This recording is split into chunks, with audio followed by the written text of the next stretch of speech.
Bien.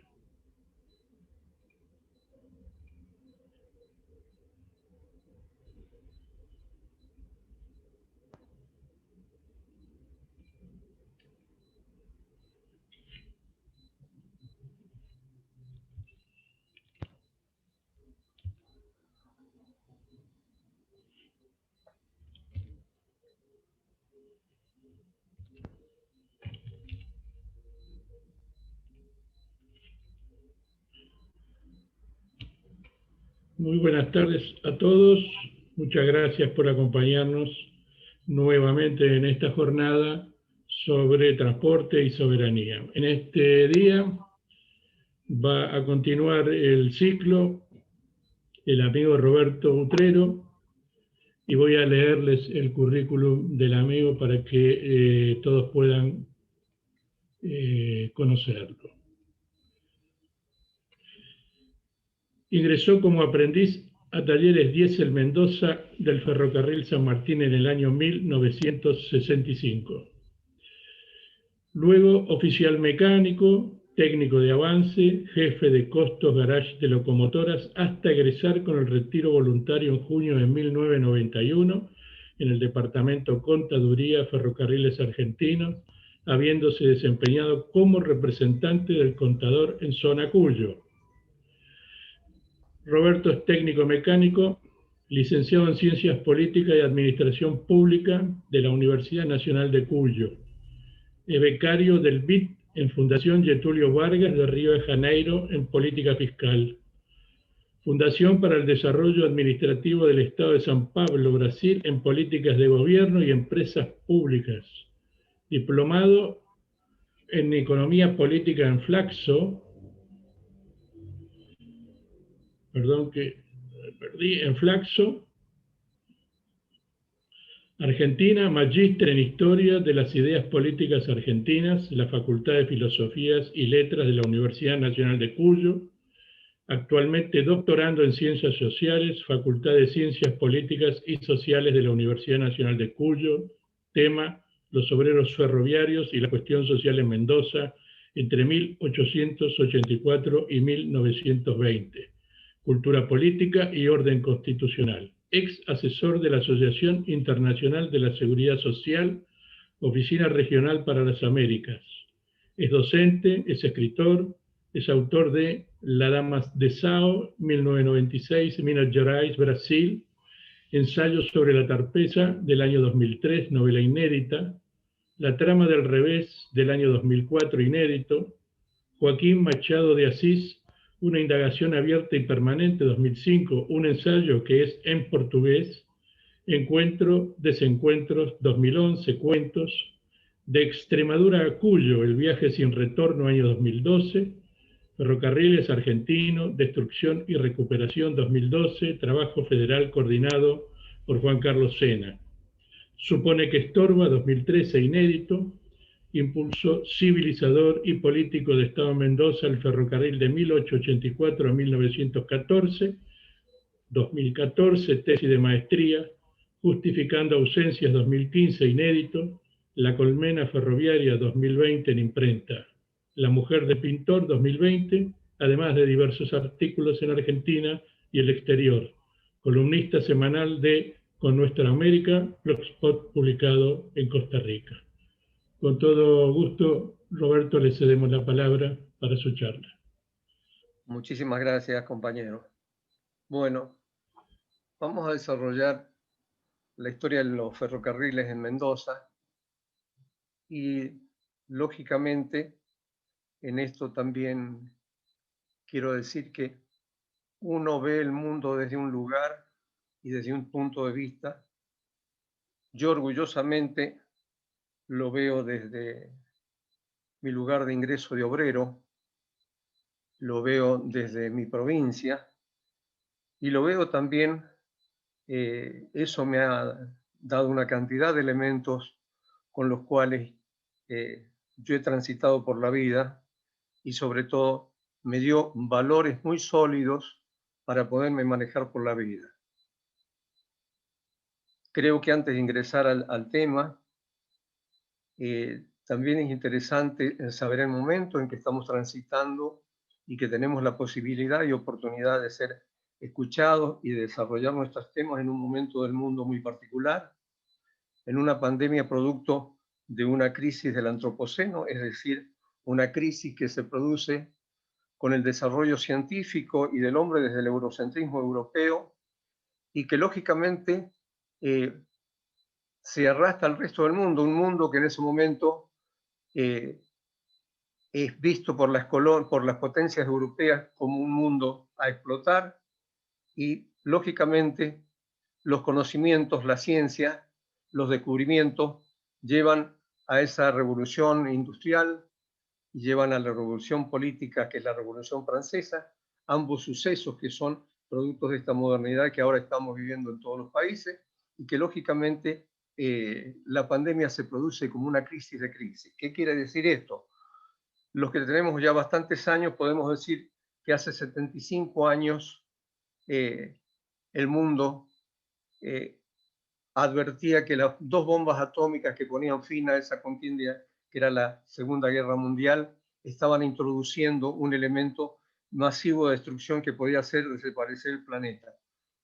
Con todo eso salió el estado de bienestar, lo hemos vivido todos, hemos logrado un cierto momento en que los obreros creíamos tener una participación de la riqueza del país del 50%, del 50 y 50, 50 para el capital y 50 para el trabajo, pero lógicamente la explotación tan devastadora que se ha hecho del planeta por las empresas, la concentración tremenda de riqueza de las potencias, han hecho que en este momento estemos viviéndolo con angustia y ansiedad y sobre todo porque la pandemia es una crisis de crisis, una crisis que lógicamente pasa de no solamente de la extremada explotación del planeta, sino también de que han mutado los virus de animales a los seres humanos y estamos en esta situación que seguramente nos va a llevar mucho tiempo y luego de ese mucho tiempo vamos a convivir con otros virus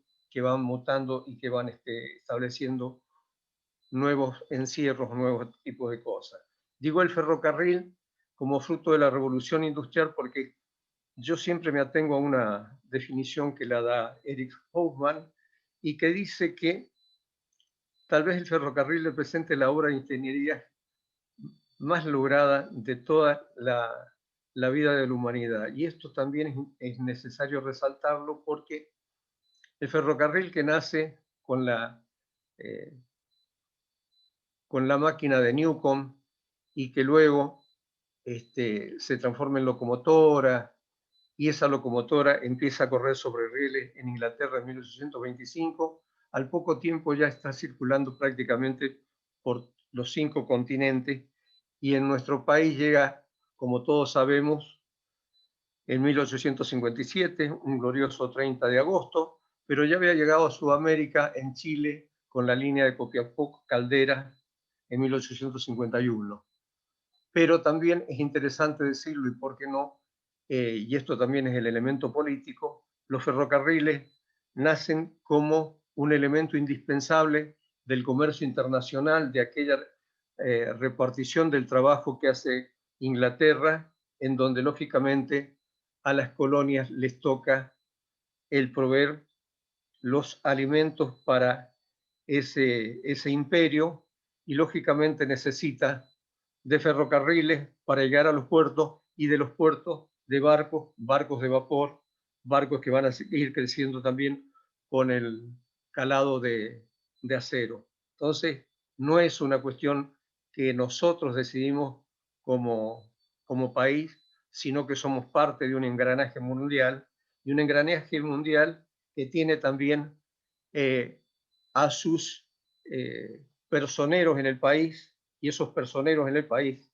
tienen nombre y apellido y moldean un país después de Pavón en 1859-60 y el primer presidente que tenemos en 1862 en la consolidación del Estado Nacional entre 1862 y 1880 es el general, escritor, periodista don Bartolomé Mitre, el que lleva a cabo la guerra de la Triple Alianza y que también moldea un país, y ese moldeo de país que tiene lo conforma siguiendo el modelo de los Estados Unidos, y él busca a los padres fundadores, busca, por ejemplo, primero la historia de Belgrano y después la historia de San Martín. Y en esta instancia, por eso digo, me planto como tipo de Mendoza, él rescata la figura épica y militar de San Martín. A él le interesa establecer la epopeya sanmartiniana del cruce de los Andes, pero no dice que es el político autor de la independencia, el que declara la independencia en 1816. Lo destaco esto porque a veces, por más que estudiemos, siempre nos apasiona volver a San Martín, que son realmente los grandes hacedores de la patria, como el general Belgrano. Y San Martín ve en esta ínsula cuyana, como él llama Mendoza, ve las características de la población, ve el lugar al pie de los Andes y sabe, porque venía desde Inglaterra ya con el Plan Maitland, que la única manera de vencer al Imperio Español era cruzar la cordillera y salir del puerto y llegar a Lima, al Callao, por el mar, y así poder vencer a los realistas.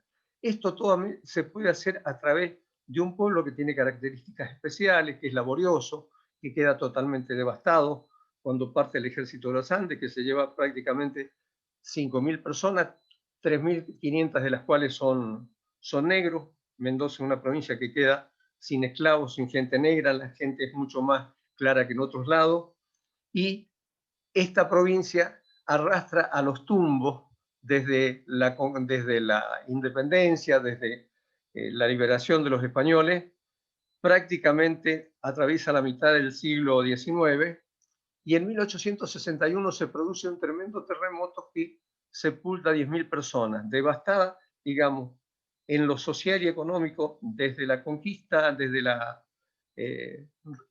de la independencia, y después por el terremoto, le cuesta reconstruirse, y empieza una generación de tipos acá en la provincia a pensar en una ciudad europea, porque nosotros tenemos una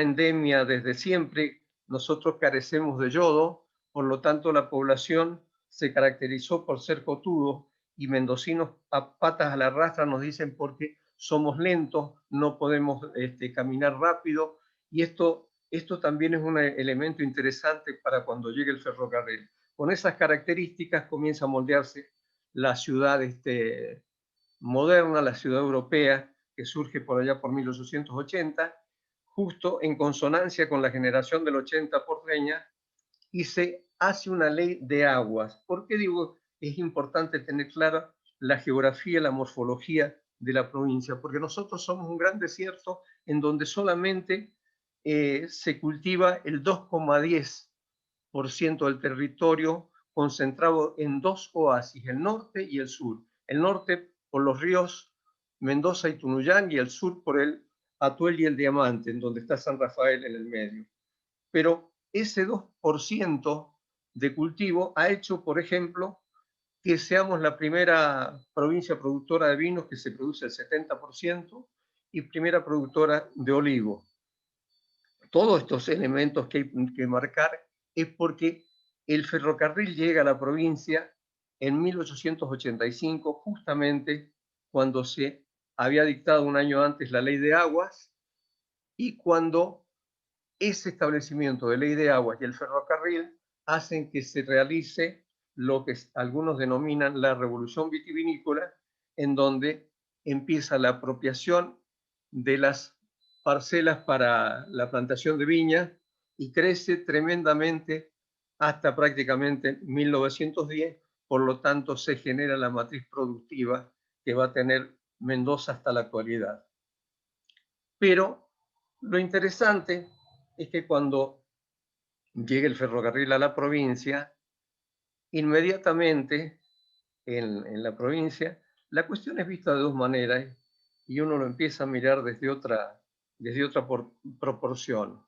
Imagínense que la provincia tenía muy pocos habitantes, la administración pública no tenía más de 100 personas, seguramente, la policía quizás tenía un poco más, pero llega un contingente de 3.000 personas acá, la mayoría extranjeros, vienen con sus máquinas, establecen el ferrocarril, y como si fuera una tremenda invasión, en la cual solamente los que sabían, los empresarios que estaban pendientes de lo que se iba a realizar, acá tenían conciencia de que esto podía ser un elemento de progreso. Pero si nosotros tenemos presente que las locomotoras podían transitar a una velocidad de 45, 50 kilómetros por hora, pero que nos habíamos movido a lomo de mula y una mula recorre 5 leguas diarias, unos 12 kilómetros cargados, la cosa era muy distinta. Es más, el tema de los tiempos hasta ese momento se marcaban por los campanarios de los conventos y las horas seguían siendo las horas medievales, que eran 9 periodos de distinta carga horaria. Entonces los relojes comenzaron a llegar con el ferrocarril, el itinerario y el tiempo y la utilidad del tiempo llegó a estas tierras como a todos los lugares que llegaron a marcar el tiempo, y el tiempo era oro y la utilidad del tiempo pasó a ser un elemento distinto, y nosotros como trabajadores del riel fuimos un engranaje más, y ese engranaje más, para que funcionara en ese tiempo, hubo que educarlo, hubo que enseñarle, porque el ferrocarril fue un universo de nuevas tareas que no estaban realizadas en ningún lado, que se necesitaba un largo aprendizaje, que se necesitaba tanto en lo administrativo como en lo mecánico o en lo operativo, reglamentos, elementos novedosos.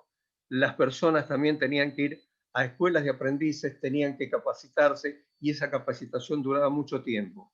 Seguramente, y esto lo van a compartir los ferroviarios, escuchen esto, cuando jóvenes nosotros ingresamos, sentíamos que ingresábamos a una cárcel, que no entendíamos absolutamente nada, y que esa cárcel un poco nos rechazaba porque no entendíamos ni los lenguajes, ni la cultura, ni las jergas, ni todo el folclore que reúne el ferrocarril.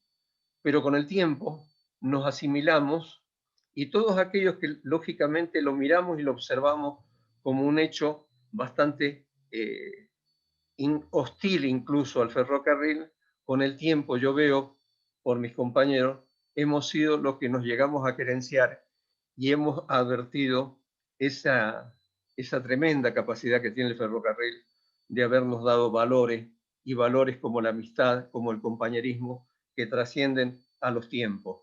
Entonces, eso que incorpora el ferrocarril, eso que se produce acá en la provincia en los primeros años, es un hecho muy importante, al punto que todos aquellos extranjeros, la mayoría italianos, la mayoría también anarquistas de fines del siglo XIX, comienzos de la primera década, son los formadores de los partidos políticos, son los que empiezan a tratar la cuestión social, los que empiezan a preocuparse por los derechos, los que empiezan a preocuparse por lo mismo que se crea la Fraternidad Ferroviaria el 20 de junio de 1887, que son elementos que todavía, y esto lo recalco, en el siglo XXI y en la segunda década, se está peleando porque son la jornada de 8 horas, el pago de horas extras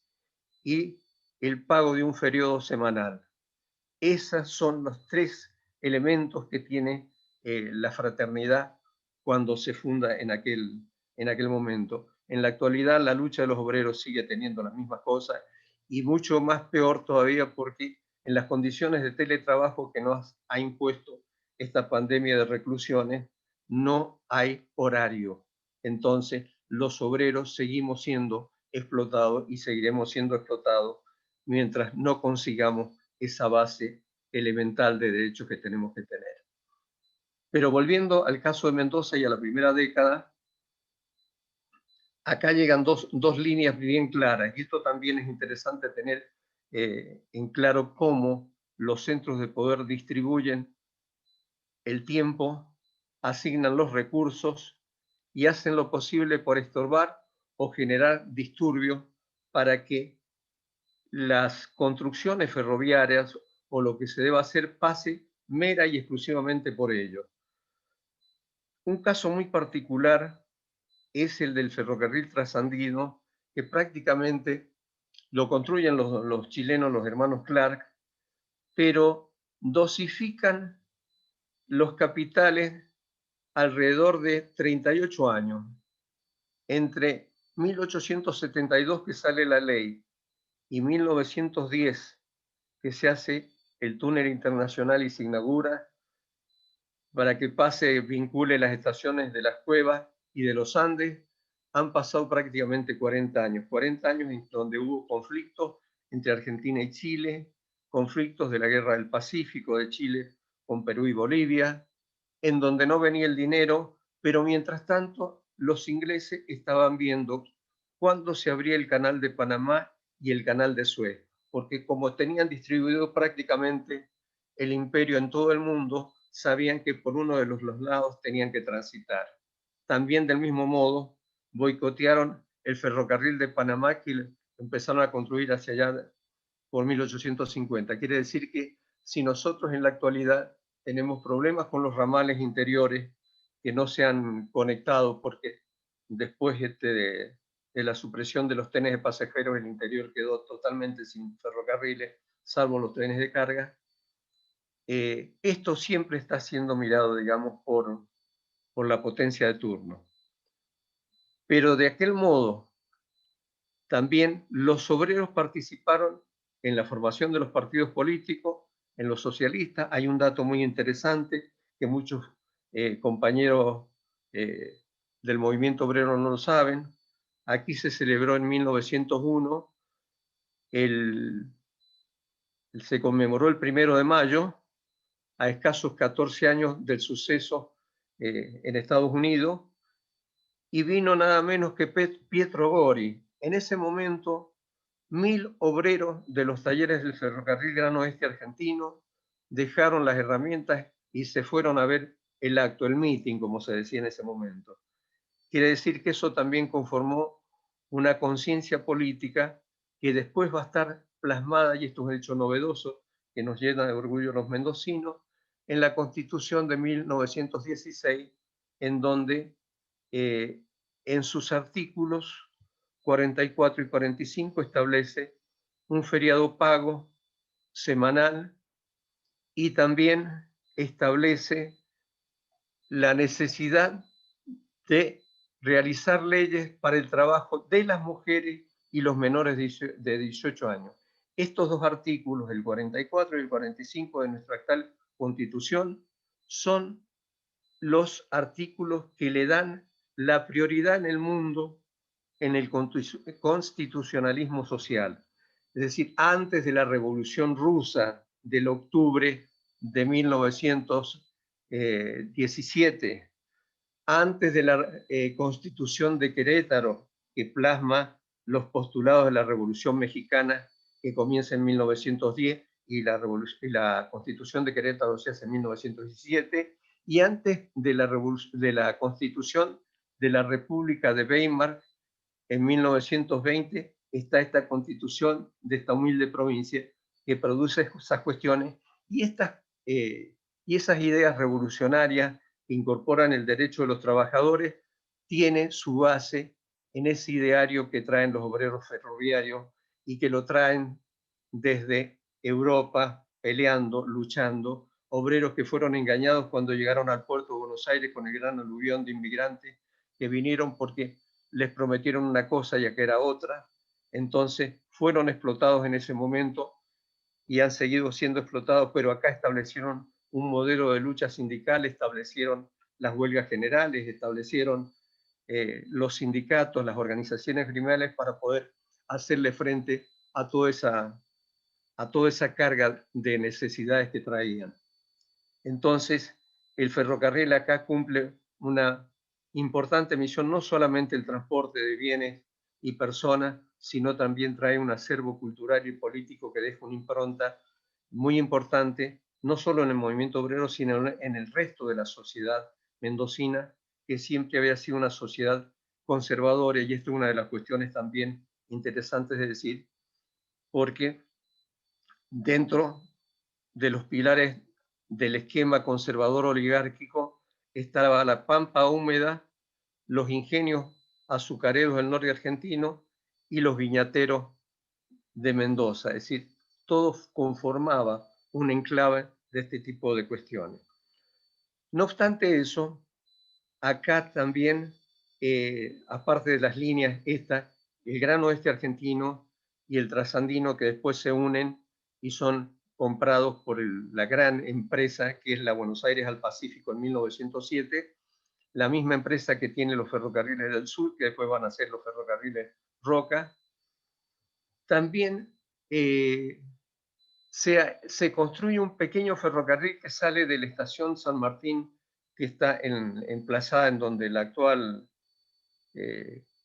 estación está en la calle Villalonga y Las Heras de Mendoza. Sale una estación con un tren de Caubil que va hasta el pie del Cerro de la Gloria para justamente ayudar a construir el monumento al Libertador, al Ejército Libertador, que es lo que representa el Cerro de la Gloria en 1912. Ese mismo ferrocarril de 60 centímetros y que tiene los asientos a los costados, y eran pequeños vagones tolva, después se desmantela y se utiliza para hacer el traslado de tierra del lago artificial que se hace en el Parque San Martín en 1914, y posteriormente este ferrocarril se vuelve a desmontar y se coloca pegado a la línea que va al sur, a los departamentos de Tunuyán,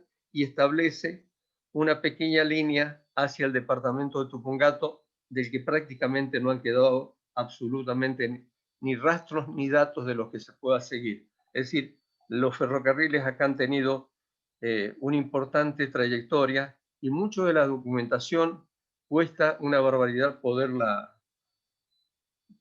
rescatar, y generalmente hay que buscar repositorios que suelen estar escondidos. Digo todo esto porque el ferrocarril sigue siendo nuestra mayor prioridad, y después de la cierre de los ramales en la década del 90, y que quedaron 36 hectáreas en el centro de la ciudad y que podría haber sido utilizada para la continuidad del ferrocarril tal como estaba la línea General San Martín, y que solamente ha sido usada para el traslado de materiales y que está en pésimas condiciones. El gobierno de Mendoza hizo un metrotranvía que ahora quiere continuarlo hasta en la misma traza que tenía el ferrocarril que pasa por la estación, desde Beltrán, desde Fray Luis Beltrán hasta la capital, hasta Mendoza, y lo quiere trasladar desde Las Heras hasta el aeropuerto. Lamentablemente, el empalme que tiene con el ramal que va a San Juan se hace por el circuito Guaymallén y cruzan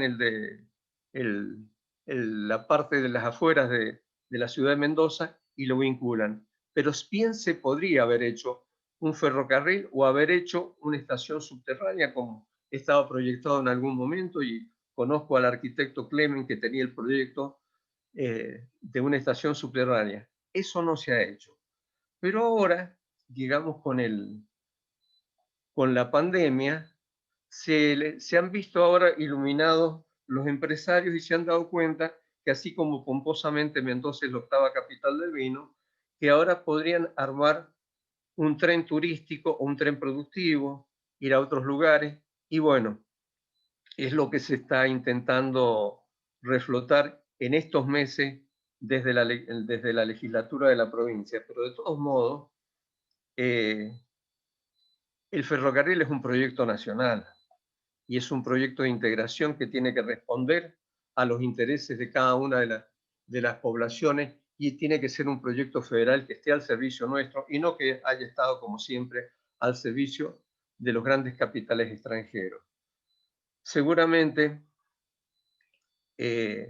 lo que estamos diciendo y comparando lo que sucedió en el siglo XIX y lo que está sucediendo ahora, ya está provisto por lo que se denominó la integración de la infraestructura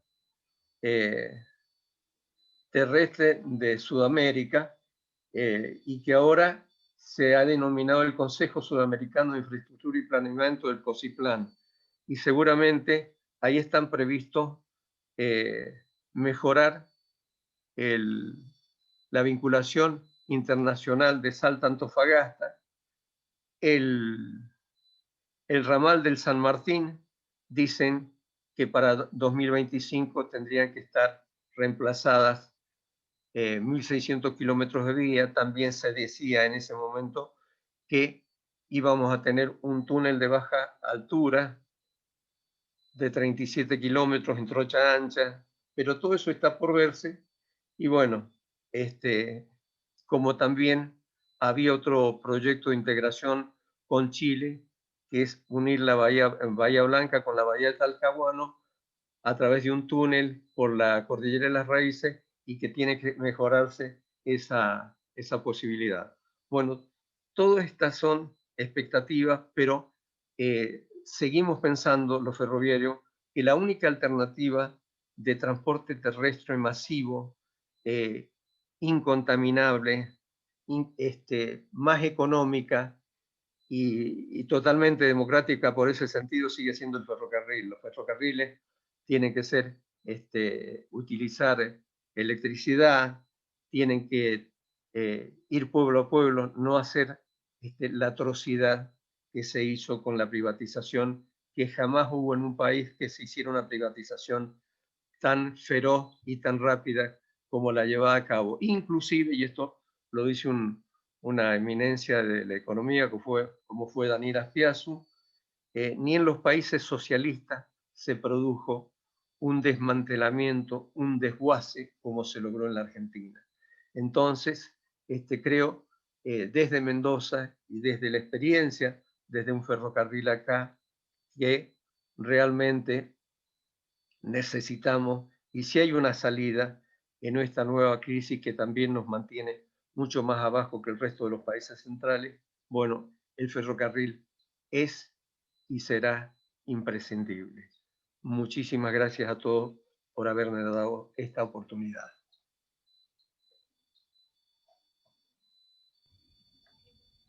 Muchas gracias, Roberto. Y le voy a pedir a los amigos que lo deseen que activen sus micrófonos. Yo ya autorizo para quien quiera saludar o preguntar al señor Roberto Otero sobre cuestiones del ferrocarril en Mendoza o cuestiones del ferrocarril en general. ¿Dónde pongo? Me dijiste el audio. Se escucha, Juan Carlos, está abierto tu audio. Sí, está abierto, sí, perdón.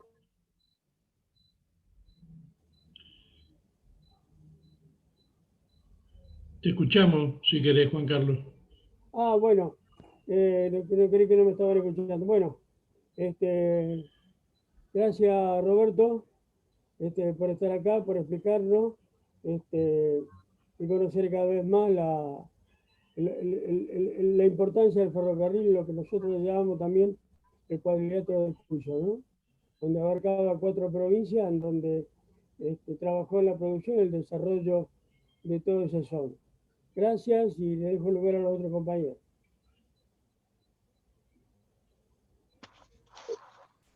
Sí, Carlos. Bueno, ante todo agradecer la intervención porque fue muy entretenida y muy ilustrativa de algunas cosas de nuestra patria que, salvo los que están metidos en ello, no por casualidad conocemos tampoco, ¿no? O sea, la historia la hacemos entre todos, pero la escriben unos poquitos. Pero además de agradecer, quizá por mi propia prehistoria, yo soy nieto de ferroviario, al que no conocí, murió antes de que yo naciera, y tuve un tío ferroviario. O sea que el tema no diría del ferrocarril, pero de los ferroviarios, siempre fue una presencia en la familia. Pero me llamó la atención porque así como vos contás la historia del ferrocarril desde Mendoza, visto desde Mendoza, seguramente debe haber otras, digamos, sendas historias en cada uno de los lugares donde el ferrocarril jugó un Claro. importante. Y sería muy interesante, te digo, mi tío, que esto ya también falleció, era maquinista y estuvo años en Montequemado, por ejemplo, ¿no? Donde además del ferrocarril había muy poca cosa. El agua la llevaban a Montequemado en vagones ferroviarios, el agua potable. Pero digo que sería interesante, y esto se lo tiro también a Eduardo, que es nuestro principal motor, la posibilidad de, así como gracias a vos conocemos el ferrocarril, el desarrollo de Mendoza, ver qué pasa en otros lugares, ¿no? Te lo tiro a vos también, a Sena. Porque una cosa es hablar del ferrocarril visto desde Buenos Aires, y otra cosa es hablar del ferrocarril visto desde cada uno de los lugares. Es decir, ¿qué significó el ferrocarril para los criadores de ovejas en la Patagonia o los yerbateros o lo que fuere, ¿no? Digamos, una manera de poder ver cómo esas vías eran las venas por donde transcurría la producción y el esfuerzo de nuestro país. Me parece que sería muy interesante si pudiéramos, más grande, más pequeño, como sea, plantear por lo menos algunas imágenes de qué rol jugó el ferrocarril en cada uno de esos lugares, ¿no? De cada uno de los lugares de nuestro interior. Porque si no, yo, bueno, me crié en Buenos Aires y la visión que tengo del ferrocarril es desde Buenos Aires, indudablemente. Para mí es fundamental, lo que vos quieras, y no estoy hablando del tren de pasajeros acá local, estoy hablando aún, la red ferroviaria centralizada acá y demás, da una visión del ferrocarril que fue importante para todo el país, pero sin las particularidades de cada lugar. Me parece que sería interesante para tenerlo en cuenta, y desde ya te agradezco abrirme los ojos sobre este tema de Mendoza, muy interesante.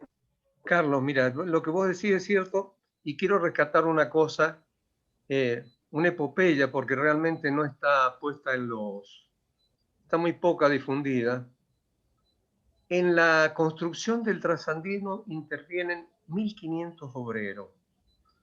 De esos 1.500 obreros hay extranjeros, europeos, pero hay una cantidad de chilenos.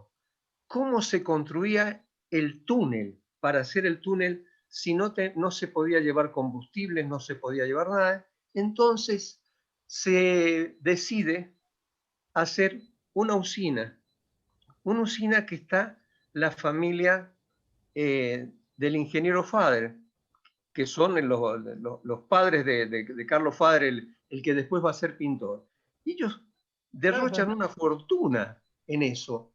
Y te digo Fader porque yo tengo, mi nieto es Guiñazú Fader, es descendiente del pintor.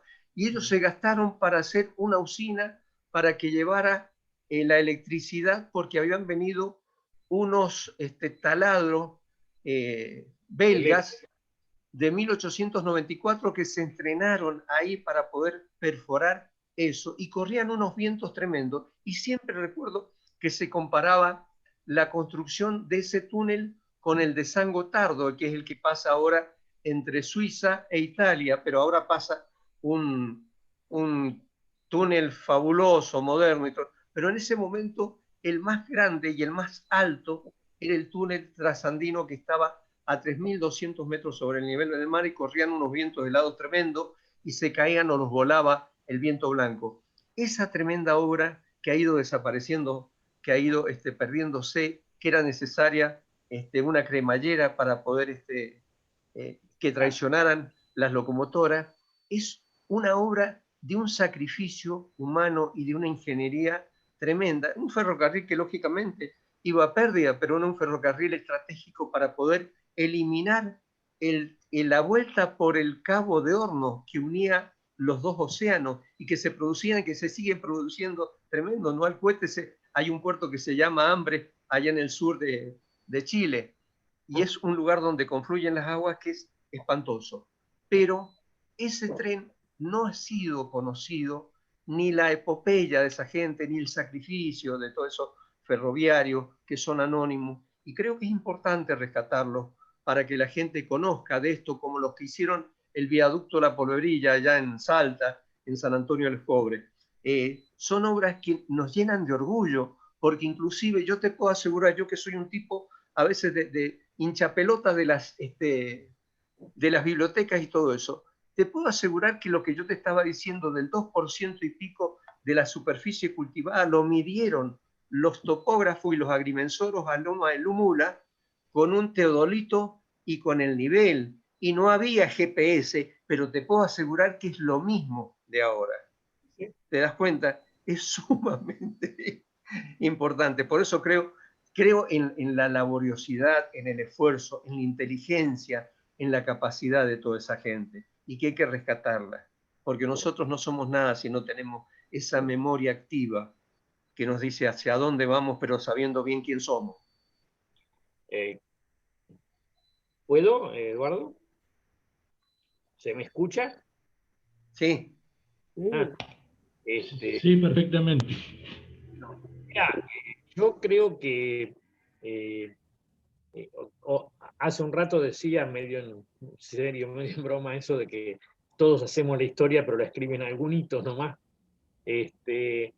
Y eso que vos contás, en realidad tenemos cientos de epopeyas como esa en cada país, y nadie nos explica nada ni de lo que pasó, ni de cómo se decidieron esas cosas. ¿Por qué en un momento se decide poner semejante esfuerzo en esa obra y por qué más adelante se decide dejarla de lado, digamos? Mira, yo por razones de trabajo estuve muchas veces en Santa Cruz de la Sierra, en Bolivia, que hoy está de moda. Santa Cruz era el centro agropecuario de Bolivia. Bolivia estaba dirigido por la oligarquía minera, porque era lo rico, con centro en La Paz, centralmente. Y la oligarquía terrateniente, digamos, en Santa Cruz, era dueña de grandes extensiones, pero pobre. O sea, un tipo que tenía, supongamos, 50.000 hectáreas, resulta que podía criar 500 vacas. No podía poner más vacas porque se le morían de viejas, porque no tenía un mercado a donde poder llegar con eso.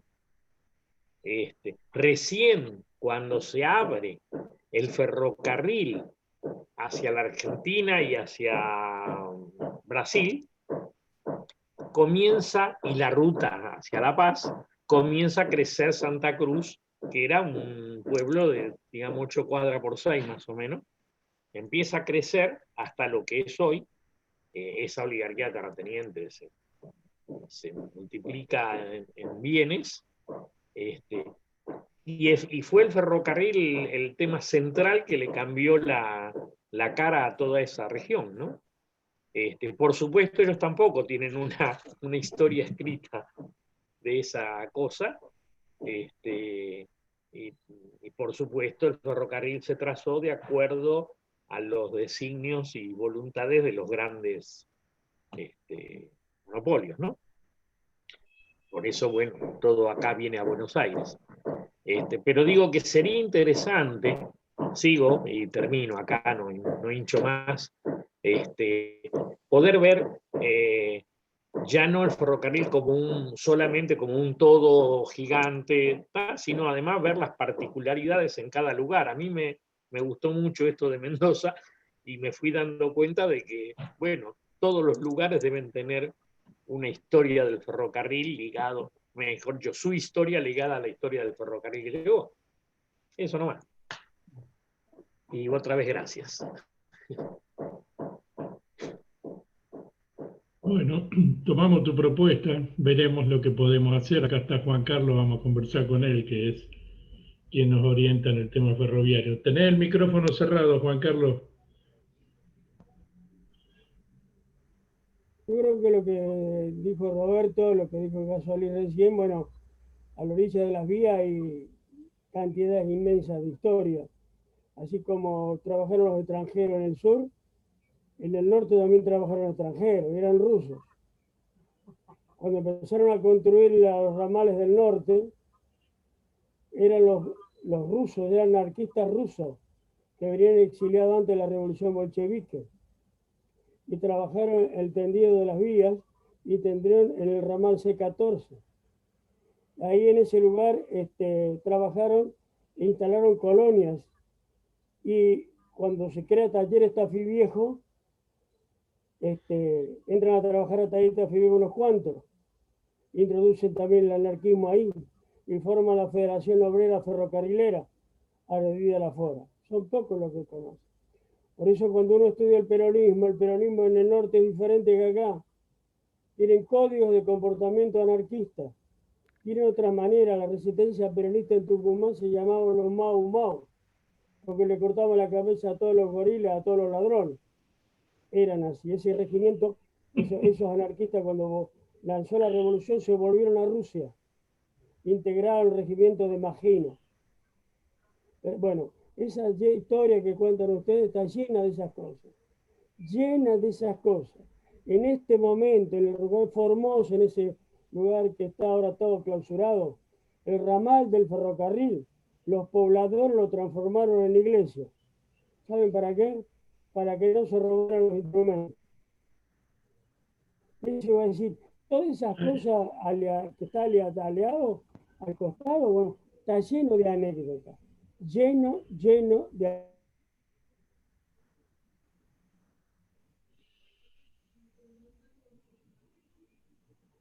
anécdotas. Vamos a describir más cosas en este ciclo.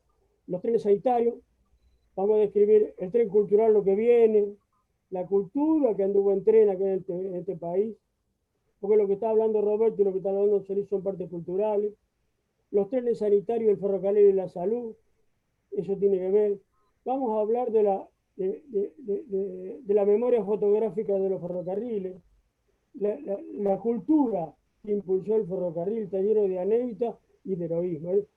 Héroes en silencio, que no quieren ostentación, no quieren que lo mencionen porque son así. Entonces, hay un anecdotario en Tafí Viejo con los compañeros que yo los conocí, que nosotros los filmábamos, hicimos una documentación, y bueno, ahí el que yo contaba el otro día una anécdota es cuando lo fue a visitar Filippo. Filippo lo fue a ver a la residencia peronista.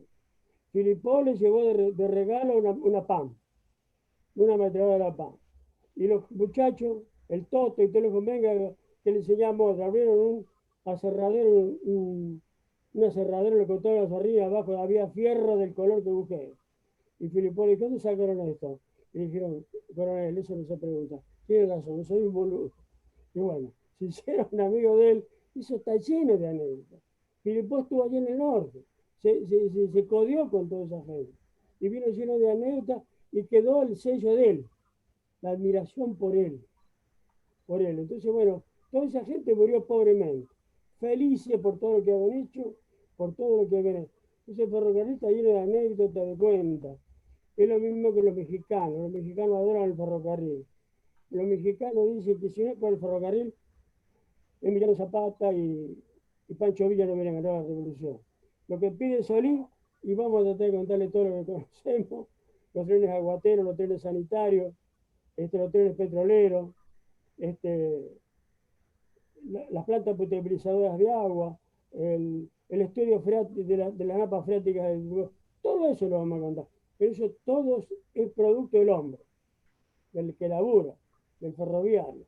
Así que bueno, quería agregar algo esto acá al amigo Utrero, que cuando nos sentamos a conversar pasan 2 días. Gracias. Y unos vinos de paso, negro, ¿no? Ah, sí, sí. Ámbito querido. Bueno, no sé si algún otro quiere conversar o preguntarle a Roberto, y si no, le pedimos a Roberto una reflexión final.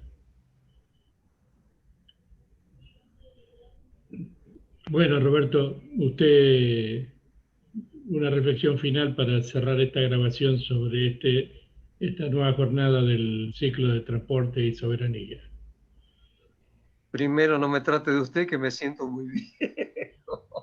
Mirás para atrás al final. Yo creo que es muy importante este tipo de charlas, y les voy a compartir una situación que a mí me llena de orgullo. Es que, por ejemplo, hay mucha gente, jóvenes, preocupados por el ferrocarril, y se están haciendo muchos trabajos también de investigación que a veces uno no los tiene. Un caso que vos me diste, negro, de Mariano Salomone, que es un joven que tiene 42, 43 años, es miembro del CRISI, ya es doctor en ciencias sociales, y él ha estado trabajando el reclamo el reclamo de la memoria respecto de la estación Mendoza de Pasajeros. Y ese reclamo de la memoria lo trabaja desde la filosofía, de las ciencias sociales, diciendo que esa memoria plasmada en un espacio tan importante por donde atravesó la historia de la sociedad, nos da fundamentos políticos para hacer uso de ese espacio, para que no se transforme en un elemento de mercado, sino se transforme en un uso público muy parecido al que brindó cuando estaba en su época de apogeo. Y a mí me parece que las nuevas generaciones, y voy a hacer un paralelo porque también es muy curioso cómo nos emparentamos con España. España está atravesando las mismas etapas que en la Argentina. En España se está produciendo una vuelta, digamos, a los picos de pandemia. En España se está produciendo también un, un hartazgo de las ultraderechas, como es el caso de Vox, que hasta les llega a repugnar a las derechas tradicionales encabezadas, digamos, por PP o Ciudadanos, digamos, el Partido Popular y Ciudadanos. Pero también hay otra cosa que a mí me llama la atención, y esto vos, negro, lo has vivido, porque si hay alguien con el cual me hermano en muchísimas cosas, tanto en la historia de México y en la historia de España, es con vos, es que la gente de Unidas Podemos, la gente del vicepresidente, de Pablo Iglesias, ya están ayorando una tercera república. Y esa tercera república vendría a defenestrar las monarquías que están ya en franca decadencia, pero lo que más me llama la atención, y que lo veo en la juventud argentina también, es que la juventud, los nietos de los perdedores, de los rojos, de los republicanos, los socialistas, los comunistas, los rojos, como le dicen ellos, quieren saber más y están sacando las tumbas. Y hay una causa, y hay un film muy importante que ha hecho Almodóvar sobre la causa llevada a cabo por la jueza Servini de Cubría, aquella jueza que fue famosa en la época de Menem, pero que le ha devuelto la mano al juez Baltasar Garzón. Y nuestros 30.000 muertos, si bien allá con Esilingo pudieron pelear por los desaparecidos, acá por Esilingo, que se pudo juzgar, los argentinos también estamos interviniendo para que puedan salir a la luz los 142.000 muertos por la guerra civil, porque la gente cree que la guerra fue del 36 al 39, pero la guerra fue prácticamente desde el 36, pero del 39 en adelante hasta el 81, que es cuando se produce el tejerazo, fue una guerra interminable, tremenda, odiosa, con prisioneros, con perseguidos, con mujeres perseguidas, con niños esclavizados, con obreros esclavizados que construyeron la obra pública del generalísimo. Por eso que ahora se lo esté sacando del Valle de los Caídos y que se haga un movimiento es porque creo que las juventudes llevan la rebeldía en la sangre y porque cada persona tiene que saber dónde nace y dónde van a parar sus restos. Y esto es una cuestión, no por algo, nuestros pueblos originarios siempre han dicho de un cementerio que es un campo santo y un lugar sagrado. Entonces, si somos polvo, del polvo venimos y al polvo vamos, ese polvo enamorado, como decías vos, negro, ese polvo tiene y merece el respeto, la justicia y la memoria. La verdad, la justicia y la memoria es un elemento que creo que tiene que estar en todo. Por eso digo, nuestras juventudes empiezan a transitar las mismas inquietudes, las mismas necesidades, la misma curiosidad de ojos abiertos hacia el mundo. Creo que eso es lo más bello que nos puede estar pasando y quería compartirlo también con ustedes. Muchas gracias. Robertito. Muchas gracias, Roberto.